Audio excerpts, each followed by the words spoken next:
Hello, everyone. Thank you for joining us again on SOC 2 School. This week, we're going to talk about procedures. So, Vikas, thank you for joining me again. How are you doing Hey, this week? hey Brian, how are you? Great. How about you? Good, thank you. Good.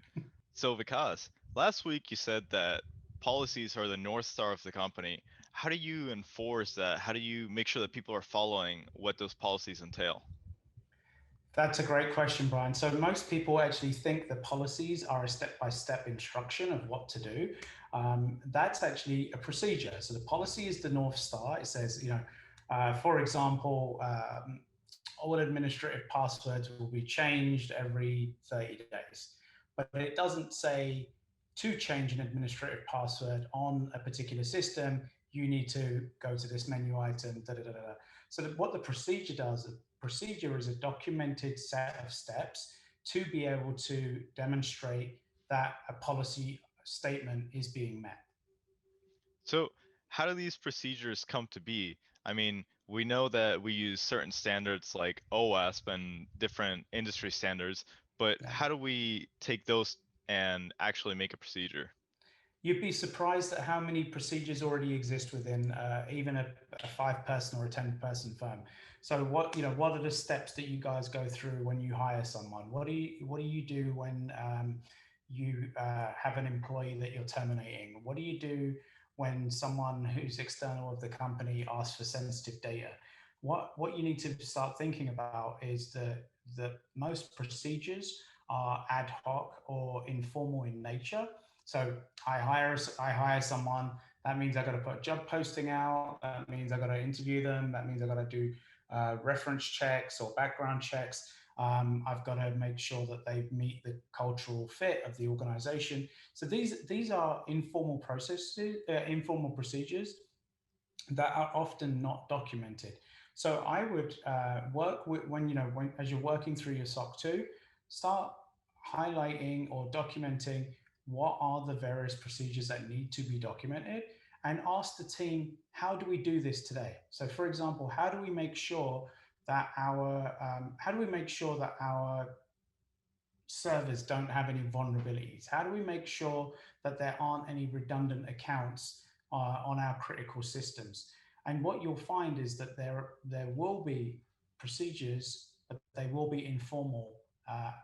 And all you have to do is create I always say to this, I said to my team and I said to many clients before, start with the five bullet point list, right? When you hire someone, we do these 5 things. When you fire someone, you do these 5 things. When you check for vulnerabilities, you do these 5 things, etc. So once you start building a list of what those procedures are and how you action them, that's the foundations of your procedure document.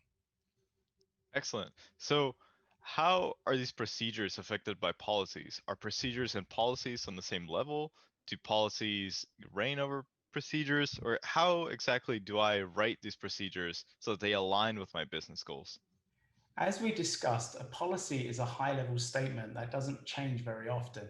A procedure, on the other hand, is a lower-level document that can change a bit more frequently. So, for example, a policy statement might say that all administrative accounts must be changed every 30 days, all administrative passwords must be changed every 30 days.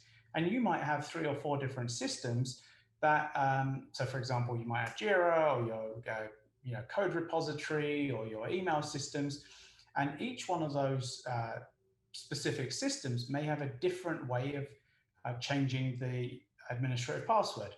So your Bitbucket might need you to go into settings, user, etc., whereas Google might want something else. So you would have a procedure that is a bit more specific and that could be tailored to meet a particular system or requirement, but it flows into the high level statement, which is that the administrative password must be changed every so often. So, do these procedures, now that we know that they are under the policy level, do they need to be approved? What is the process of writing a procedure versus writing a policy? So essentially, the policy is an organization level document. The procedure, if you think about your job description, for example, right? So you hire someone to do a job. Well, in your job description, it will say, we'll do this, we'll do that, we'll do this, we'll do that. Well, each one of those statements should have a procedure attached to it. So, what you need to do is you need to work out of the people that are in the organization who do various things, right? So, your CTO might have an objective, will produce secure code, for example. He might hire developers, or she might hire developers who um, are writing the code that needs to go through certain checks. So that those checks could be, step one, put it through, do an npm, whatever, to do your patches and stuff. But those, it's not, you're not starting from a blank sheet of paper. Most people already have a job description, and those job descriptions are the things that need to get done. What we find is that the procedures are the next step down from those job description tasks. Excellent. So now that we know how to draft these procedures, could you explain a little bit to us on whether or not procedures are enforceable, or whether or not how we can follow them through?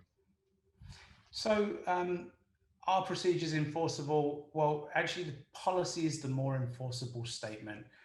The procedure could be changed.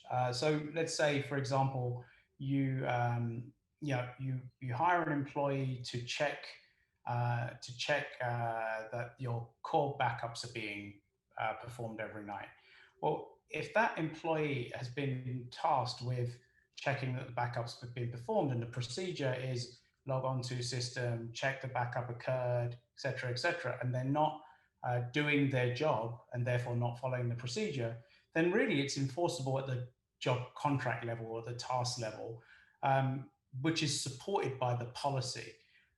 The when the employee is checking the backups, for example, they may find that there's a better way to do it, a more efficient way to do it, which therefore means that procedures can change, and procedures don't really need to be approved every time that they change.